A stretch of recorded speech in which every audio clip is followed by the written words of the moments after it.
গতকাল ছিল ফলহারিণী পুজো। এখন প্রায় 4টের মতো বাজে বিকাল। বাইরে বৃষ্টিও পড়ছে আর ওয়েদারটাও অন্ধকার অন্ধকার হয়ে আছে, যার জন্য লাইটগুলো জ্বালা ছিল। আর কিছুক্ষণ পর থেকেই পার্থ পুজোয় বসবে।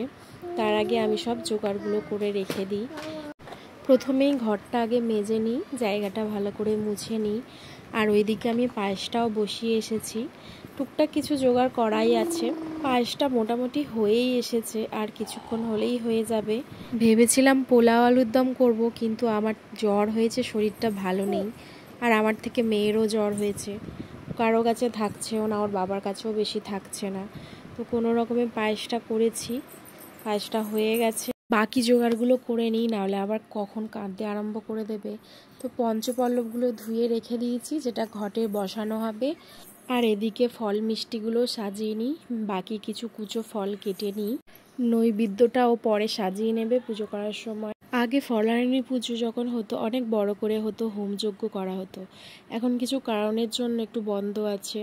মেয়েটাও অনেকটা ছোট আছে, ও একটু বড় হলে আবার সব আগের মতো হবে।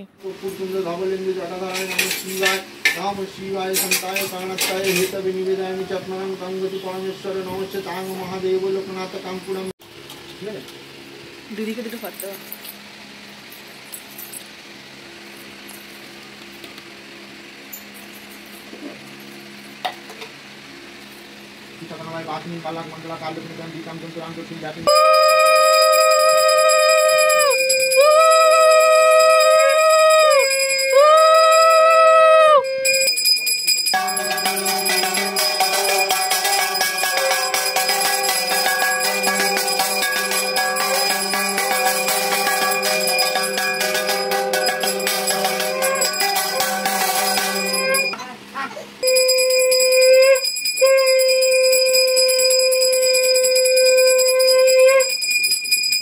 পুজো 5টা থেকে শুরু হয়েছিল, এখনই 8:30টার মতো বাজে। এবারে হোমটা হচ্ছে, হোমটা হলেই পুজো সম্পন্ন হবে।